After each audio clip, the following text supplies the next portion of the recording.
is actually probably how you found this training. If you've not yet sent us your funders to import and templates to set up, we will do that for you. And you'll then be able to see your historical information, and I'll get to that in a moment. As you start using the software, as you're adding deadlines for LOIs, proposals, progress reports, you'll see those deadlines come up on the homepage and see those due dates pop up on the calendar as well.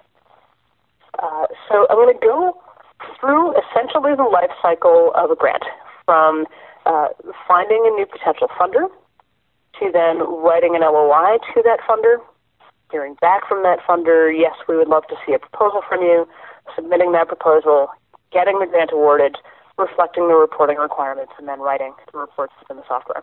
I'll stop a couple of times and see if you have questions. As I mentioned at the outset, your phones are on mute, and that's just to avoid background noise, but if you do have questions, you can type them into the chat box on the bottom left of your screen, and I'll check those periodically. Or right towards the end, I'll make sure that there's some time for questions. So cruising right along, the funders tab here, to find new funders for premium users, you can do that in a couple of ways. One is to click this Find Funders tab. As you may recall, we have a relationship with GrantStation, so you get free access to GrantStation. We'll do this really quickly. GrantStation does a much better job explaining how to really use their software and use their search tools well. So I would recommend signing up for one of their free tours of the GrantStation website. They do those pretty often. You would essentially, if you're a U.S. organization, search for U.S. grants. The charitable giving database is funders, institutional funders that are not government, so not federal or state funders. These can be foundations, they can be corporations, faith-based grant centers, and others. I would recommend the advanced search and starting with funders with both a national and a specific geographic focus. I'm in Washington, D.C. I'm going to pick Washington, D.C.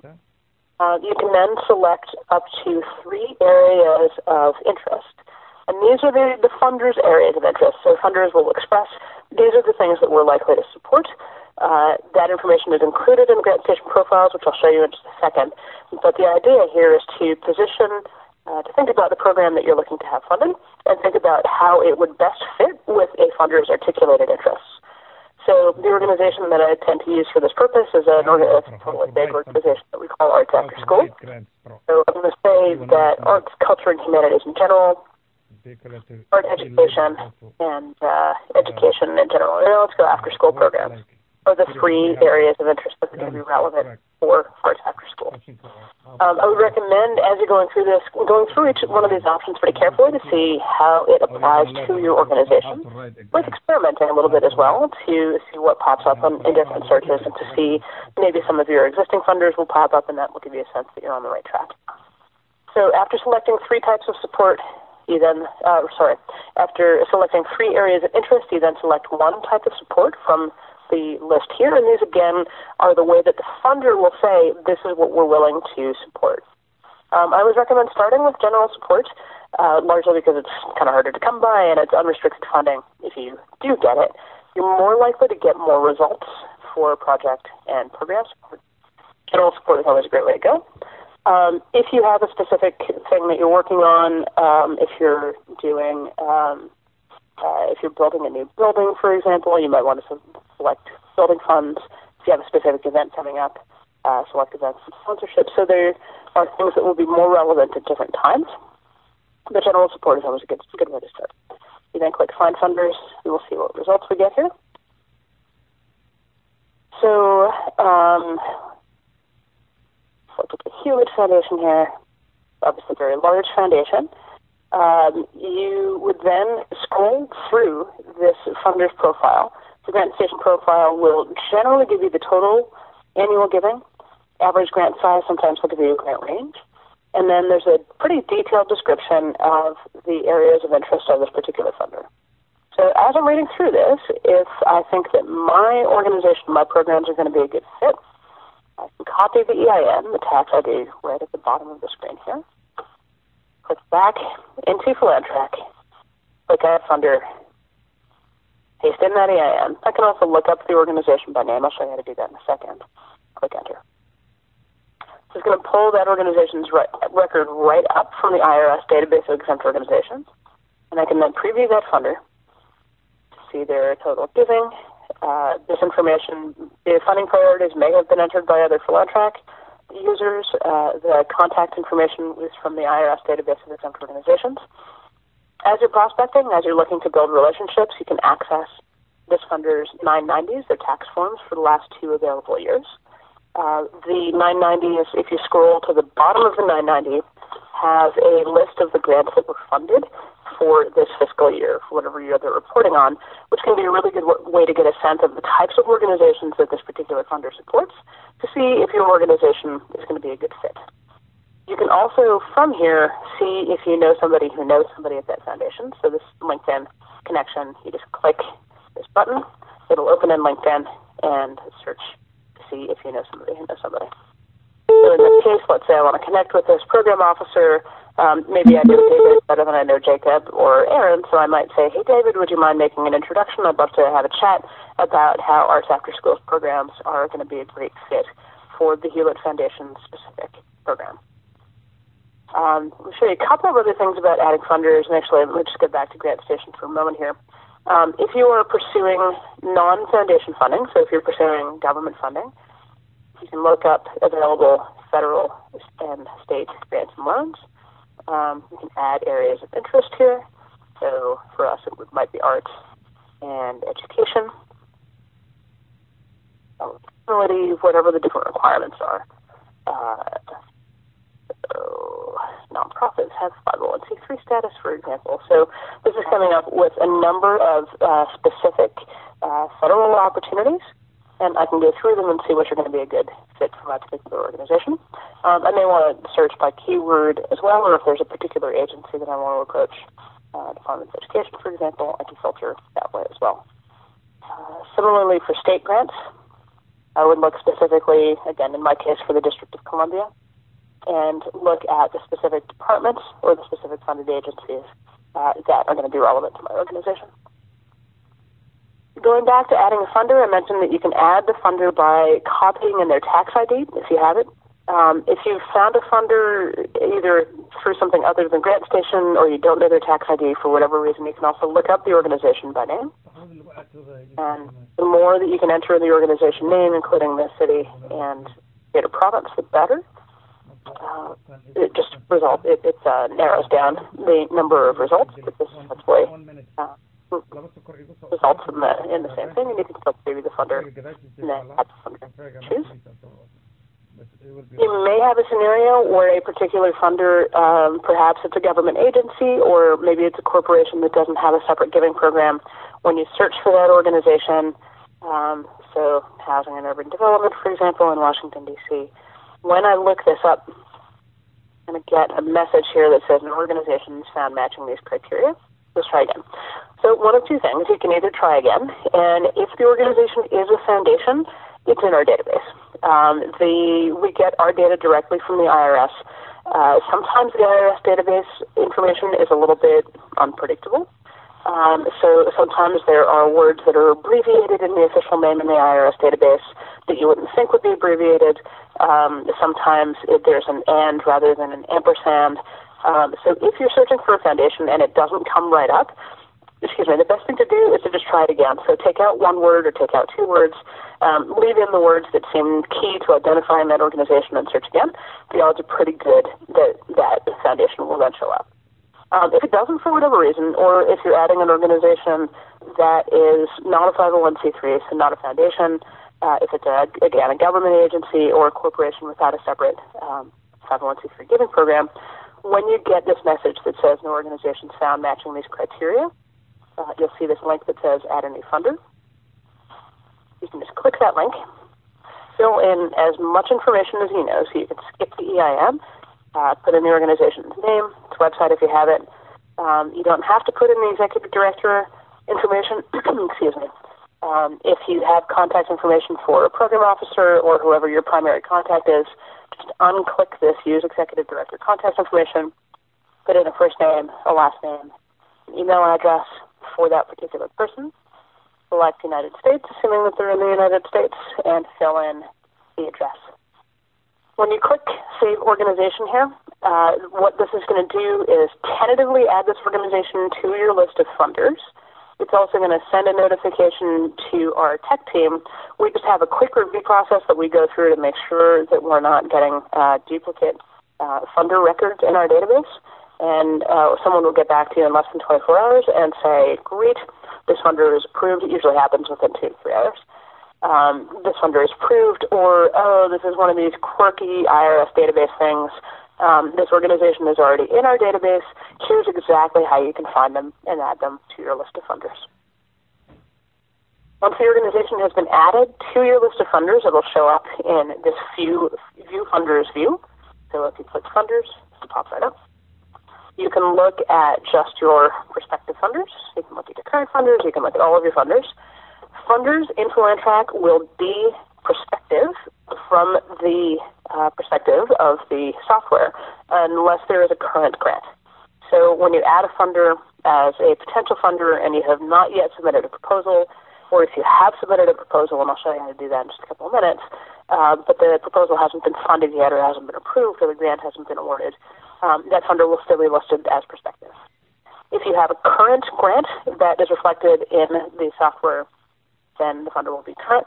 If you have had a grant and you no longer have a grant, the funder is listed as inactive.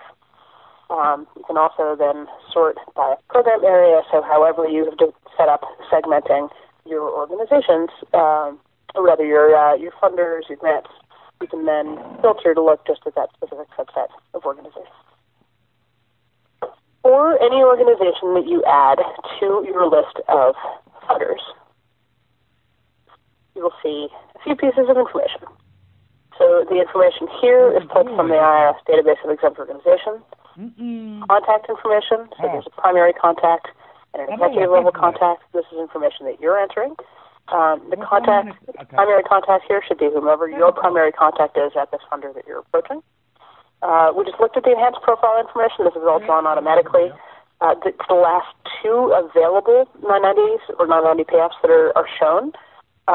If as the 2013 990s are being released and then going forward as the 2014s are released and 2015s and so on, this will always show the last 2 available 990 forms.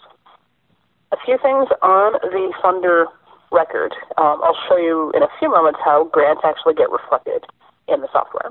But as you're prospecting, so this is before you've gotten the grant from this funder, let's say you use this LinkedIn connection, you find somebody who knows somebody, you ask for an introduction, and you have a preliminary conversation. A good thing to do would be to add a note to the software saying, had a great conversation with program officer, or whatever the case may be. You know, this is the requirements. This is our understanding of how we're going to fit within this particular funder's issue areas and within their priorities. I'm logged in here as Arthur. So when I click Save, this note will be saved, whatever I typed here, along with my username and the date that I entered this note. So it's particularly if you have multiple users within the organization, even if you don't. I know I always need to refresh my memory about conversations that I've had. From the outset, getting into the habit of starting to include notes when you have a conversation, or notes if you have something that is an impression of, oh, I got this from their website, here are the things that we need to know going forward to be able to interact successfully with this funder. Also on this page, and again I'll come back to the grant records momentarily, on this page and also throughout the rest of the software, you can use notes and also use tasks. Tasks are a way to say to yourself or to others within your organization, here is something that needs to be done that is associated with this funder, with this grant, with this proposal, with this progress report. So both the notes and the tasks are on every funder page, every grant page, every LOI, every proposal, and every progress report. To add a task, just click Add a Task, give the task a title, assign it either to yourself or anybody else within your organization for whom you have set up a Philantrack account. So in order to assign a task to somebody, they have to have a user account. You can have as many user accounts as you want to have, so not a big deal to set folks up, but they do need to have an account in order to have the task assigned to them. And then assign the task at a due date for it, Monday. The reminders, the way to use this is to set the number of days prior to this due date that you've just set that you want the reminders to be sent. So if you want a reminder 1 day before the due date, 2 days before the due date, maybe 3 days before the due date. However you want to set that up. If you're setting out tasks way in the future, so maybe it's callback in 6 months, you can add the callback in 6 months task so it's on the funder record. You may want to set reminders 14 days out or maybe even 28 days out, just so that you have enough lead time for something that's going to be down the road. Add as much of a description as you want to add. The reasons to do this are to either remind yourself of what the task was, particularly if it's going to be 6 months down the road.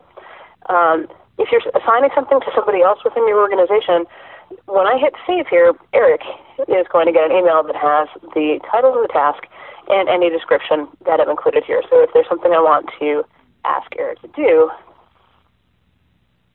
this is a good place to let him know exactly what it is that I want him to do. That task is then added to the calendar, so it's on the 24th here, along with we have some other things due that day.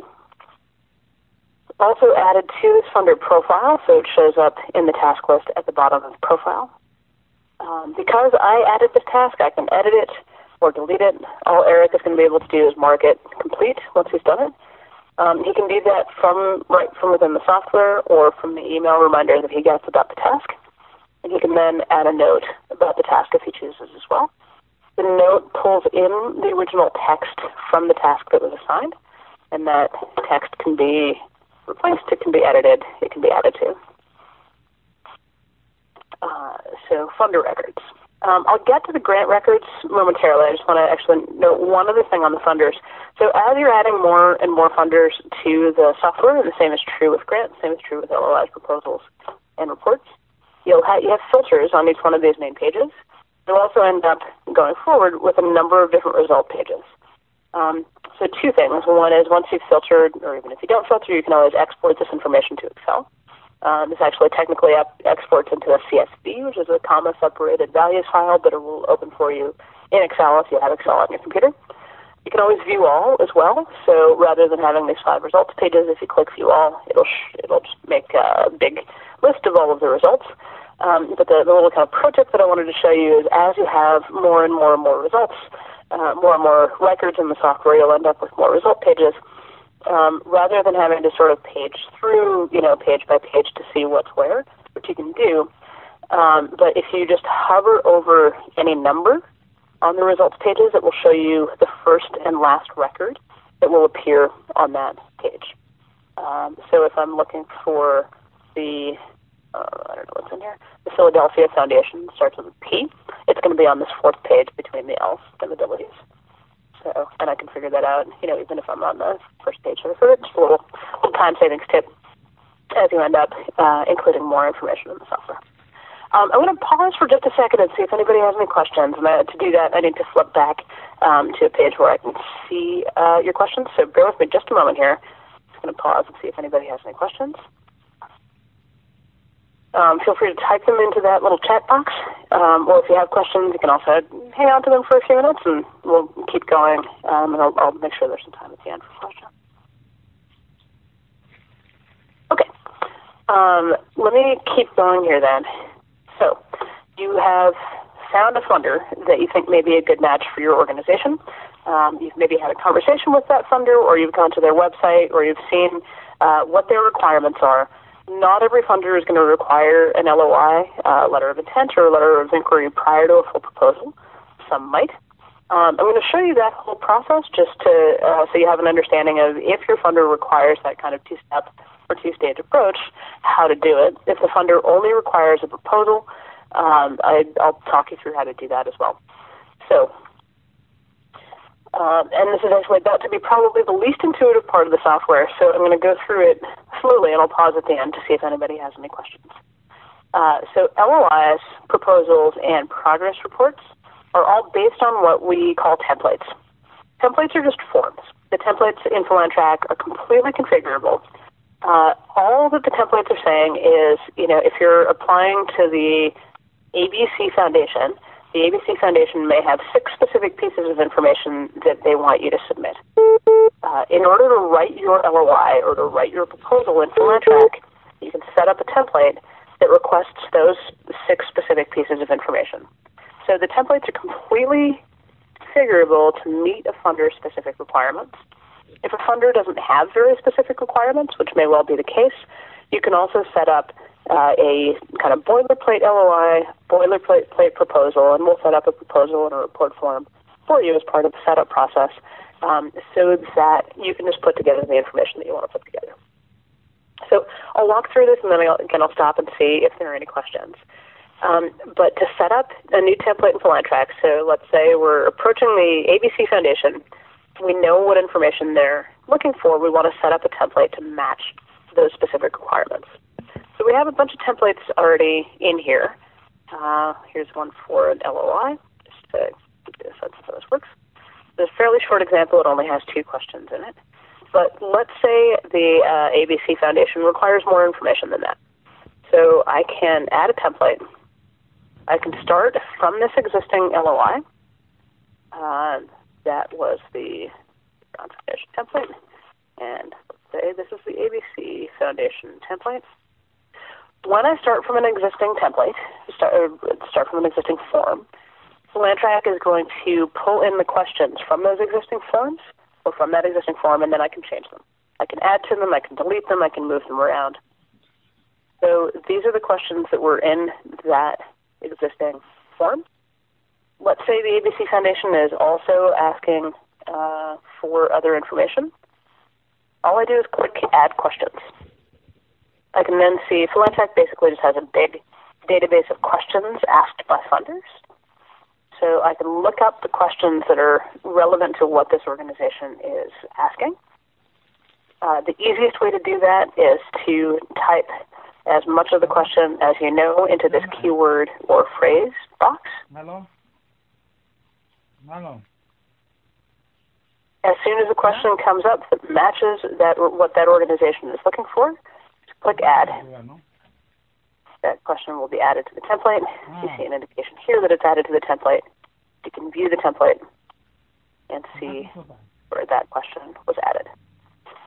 You can do that question by question for every question for every piece of information that a given funder is looking for.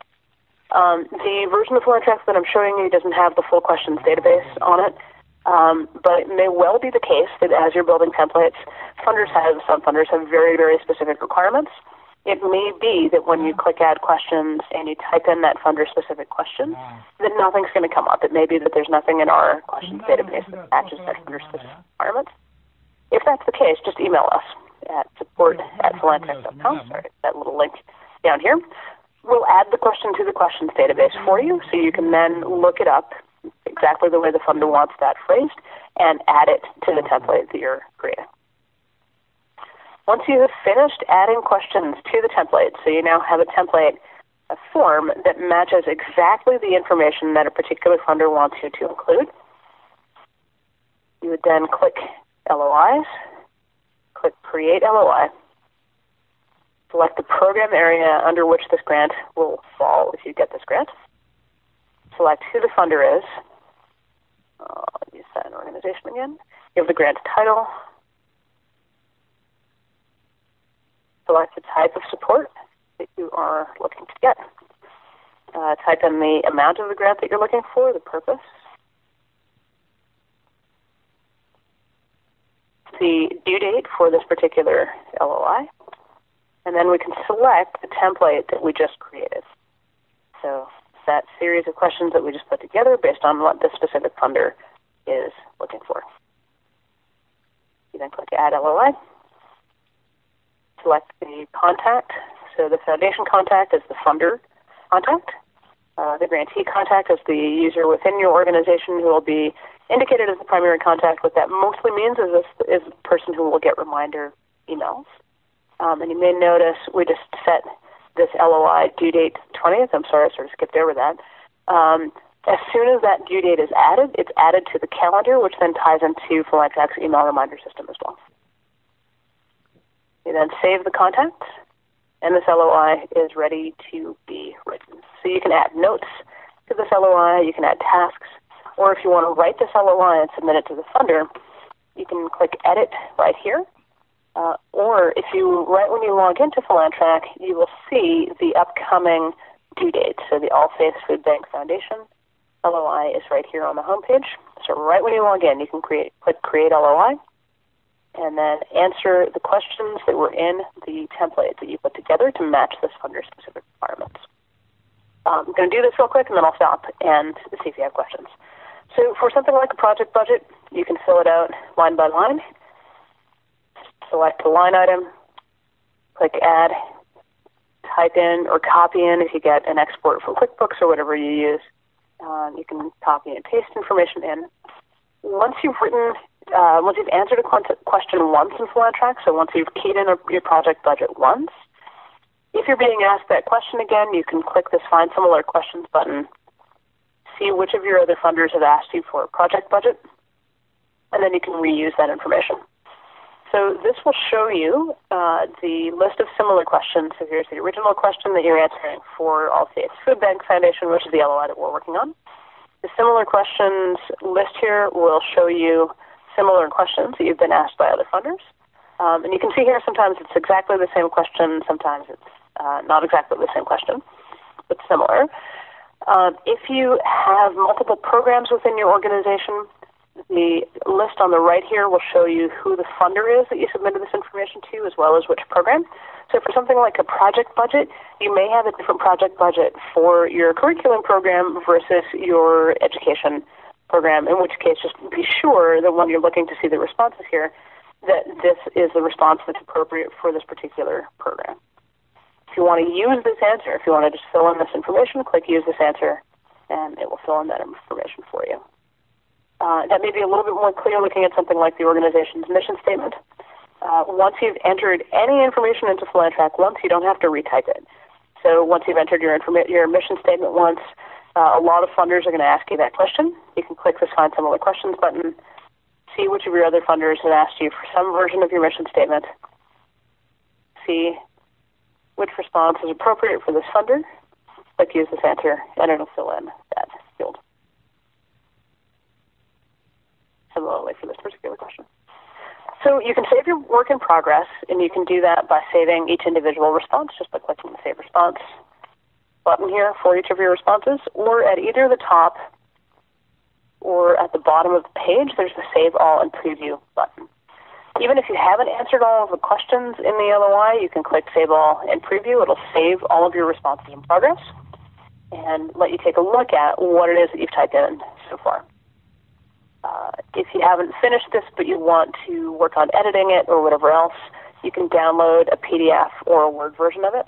I don't know about you, I write much better on paper. I edit much better on paper. I write really well on the computer, so I'll write whatever I'm going to write in a grant proposal or something else, and then download it and print it so I can mark it up on the bus on the way home or whatever else, and then go back into the LOI, make whatever changes you need to make, and then submit. If you are ready to submit this to the funder, if your funder is using Philantrack, and I should say actually at the outset, if you have a funder that's using Philantrack, you don't need to set up the template. They will set up the template for you. So they will say, these are the things that I want you to submit in an LOI, or these are the things that I want you to report on. In that case, that'll just pop up right on your homepage, and you can click Create Report or Create Proposal, fill out whatever information the particular funder is asking you for, and then submit it directly to the funder.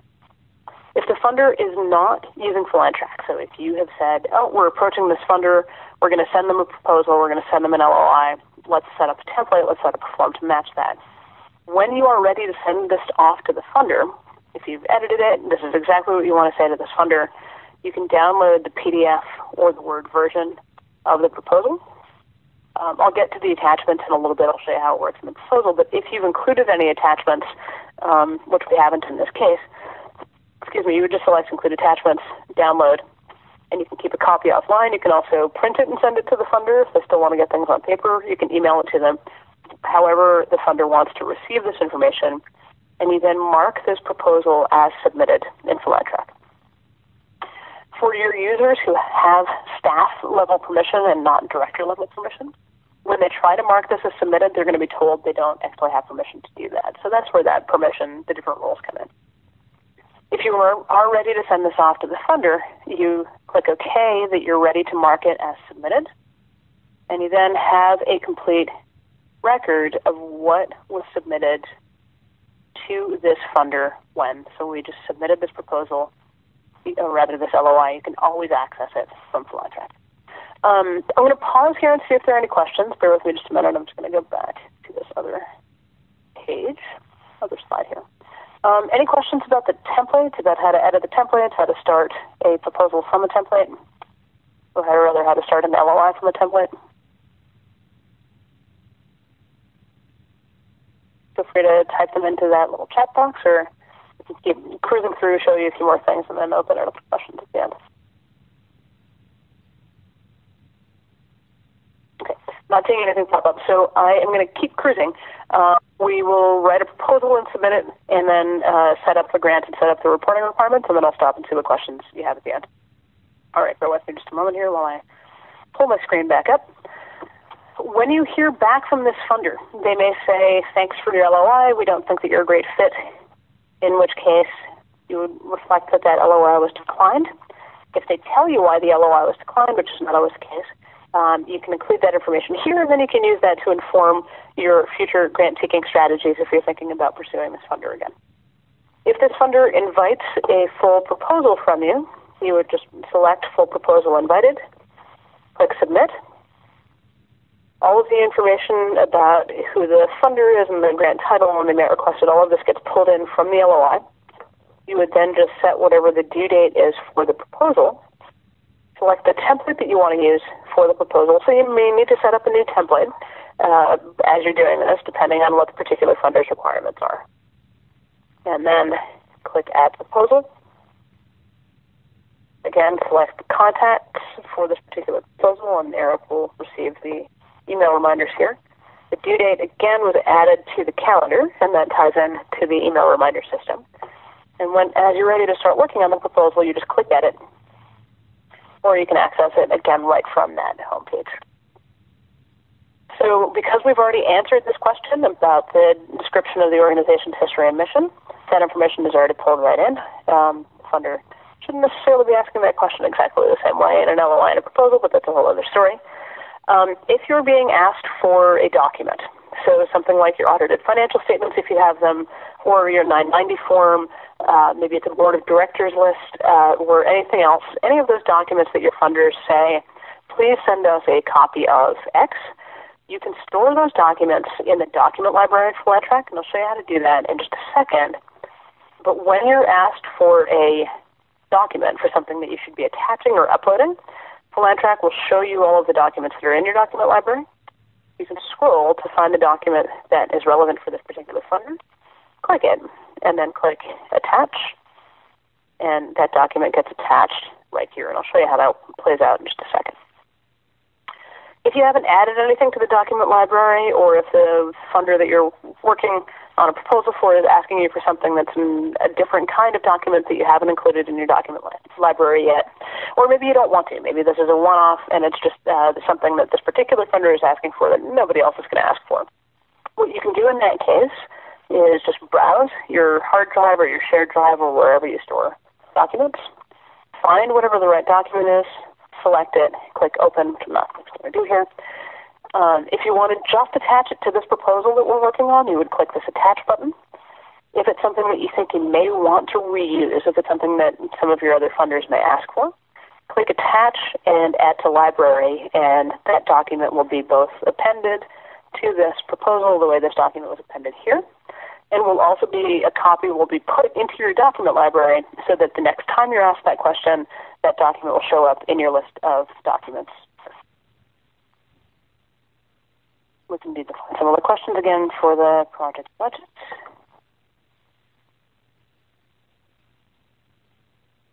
And then when we're ready to submit this proposal, again, this is a really short example. Typically, proposals are going to be quite a bit longer than 3 questions worth, but hopefully enough to give you the idea. You would then click Save All and Preview, so the same way we did with the LOI. If you want to download a copy prior to editing it, you can do that by downloading either the PDF or the Word version. Because we uploaded this document here, we attached the audited financial statements, When I select Include Attachments here and click Download, this is going to download the PDF version of this proposal that I just wrote, along with the audited financial statements document that I just uploaded. So it'll download a zip file that has the PDF version of the proposal and then any documents that's attached to it. And you can send that whole thing off to the funder. You would then, as with the proposal, as with the LOI rather, mark it as submitted. Be sure to send it off to the funder, and you then have a complete record in Philantrack of what was submitted to the funder. Find the office. I need food bank.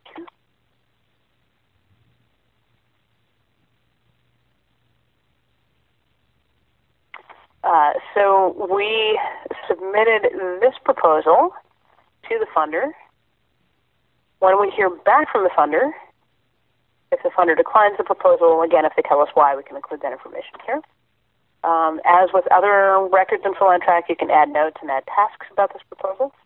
So you may want to do something like, once you've submitted the proposal, add a task in a month if you haven't heard from the funder, just to ping them and say, hey, just wanted to see how that decision-making is going. If the proposal is accepted, so if the grant is awarded, click Proposal Accepted, click Submit. Again, the information about the funder and the title and the amount requested is pulled in from the LOI and from the proposal. If you have a numbering system for your grants, it's not a bad idea, and you may have a finance department that requires that. You can add that grant number here.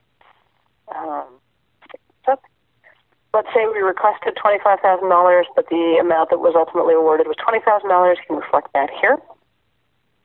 The grant date will always default to today, but maybe the award date is actually in the past, or maybe it's in the future. So you can set that to match whatever the actual award date is. And then the grant start date and end date cover the actual period of the grant. So if it's a 1-year grant, 2-year grant, 3-year grant, whatever the case may be. Let's say it's that. And set the contacts. And here is where you can set your reporting requirements. So again, if your funders are using Philantrack, if any of your funders are using Philantrack, and you may have more than one funder using Philantrack, they will set the reporting requirements for you. They'll set the templates. If you're using Philantrack as a standalone tool to approach funders and then to be able to report back to funders, as soon as they've awarded the grant and they say, great, congratulations, here's the grant, we want to see an interim report from you 6 months from now, or we want to see a final report from you 12 months from now. So as you probably know, every funder does this slightly differently. But let's say all this funder wants to see is a final progress report that's going to be due in a year. You can then select the template, and again, you may need to set up a new template to match that funder's specific requirements. So you can set up that template to match whatever the funder's requirements are. Preview the template by clicking View. If this is the information that this funder is looking for, you would then just click Save Reports. If the funder requires multiple reports, you can add as many as they're requiring. Hopefully they're not requiring that many, but there may be an interim and a final. And you then click Save Reports. This due date is added to the calendar. It's a year down the road, but the due date is added to the calendar and for the reporting requirements, and that will tie into the reminder system. But you can also see now, when you look at the grant record, here's the LOI that was submitted, here's the proposal that was submitted, and you can actually click through to see each one of these things. See exactly what was submitted when, see the date the grant was awarded, and see what the reporting requirements are. So this gives you a clear view of what's coming down the road. The due dates will show up on the calendar. They'll show up when you're on that home page. As the due date's coming up, it'll show up on the home page as well. If you need to change the reports for whatever reason, so if there's an interim report that gets added, you can do that just by clicking the Change Reports link from the grant page. The grant record also shows you who the funder contact is, who the grant contact is for that particular grant. If you need to change this grant contact for whatever reason, you would just click Change Contact, and you can select somebody else at your organization who should be the primary contact for this grant. So if somebody leaves, for example. I'm going to show you a couple of other things that you can do to keep track of how your grant writing and grant seeking is progressing. and then I'll stop and we can leave the rest of the time for questions. So the document library, we looked at how you can add documents to the document library from right within a proposal or right within a progress report or right within an LOI. If you want to add documents directly to the document library, which is not a bad idea, if you know, at the outset, if you know that your funder is going to ask you for your 990 or for your copy of your 501c3 determination letter or anything else, you would just click Document Library, click Add Document, and it's that same browse upload process. So just find the document on your hard drive or on your shared drive. You can give it a summary if you want to, and it'll then show up in your document library. As you're going forward, if you want to get a sense of who all of your funders are, you can do that from the Funders tab and filter to just look at your current funders for a particular program or all of your current funders. The grants page, the total number of grants is calculated here, so both the total number of grants and the total amount. If you want to, for example, see how many grants have we received this calendar year, you can also just type in the dates rather than using the calendar pick list thing here. But you can also go from January 1st to today, and both this total and the total amount are going to get updated on the fly. So 35 grants this year for this total amount. You can do the same thing with proposals. So for proposals, how many proposals have we written this calendar year and for how much? You can then filter that by program as well. So let's say, just look at this year, we've written $726,000 in proposals, 31 records. You can then filter that just to look at the ones in the education program. You can look at just the ones that have been submitted and we're waiting to hear back from the funder. You can look to see how many have been declined.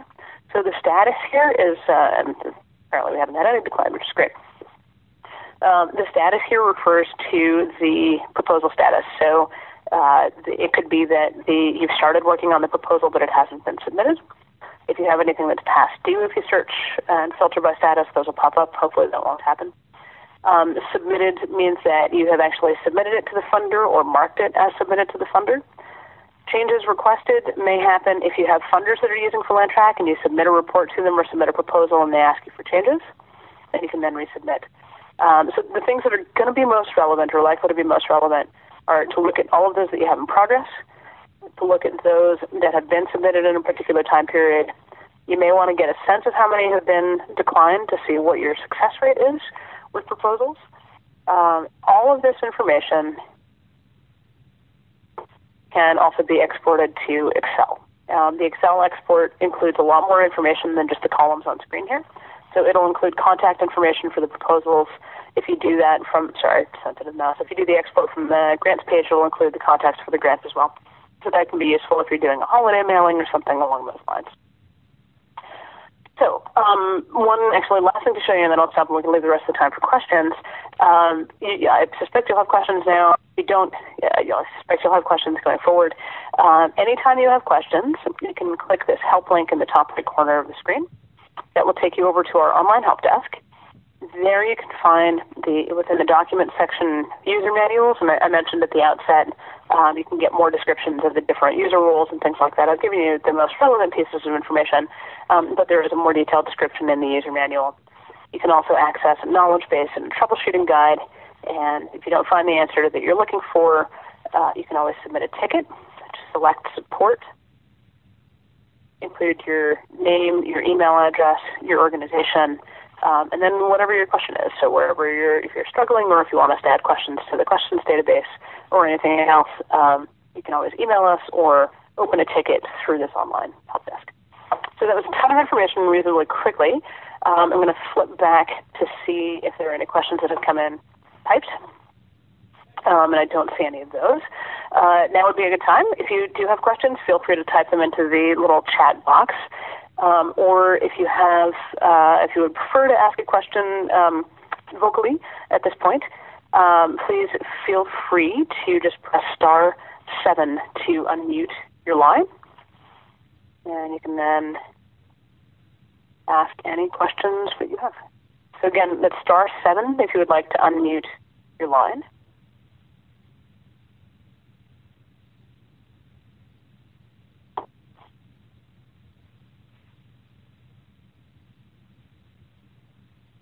or feel free to type in any questions that you have.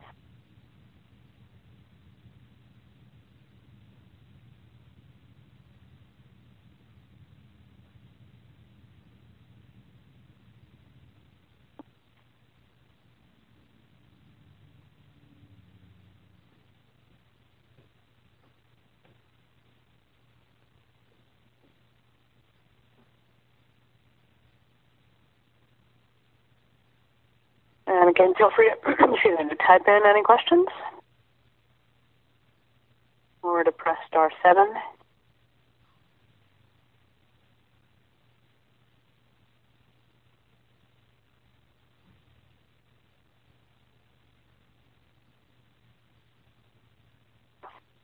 Okay.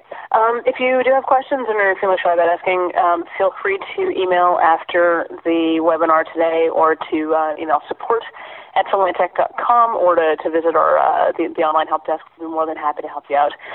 If there are no questions, I'm going to let you go and get on with the rest of your afternoon. So thank you very much for taking time out of your day today.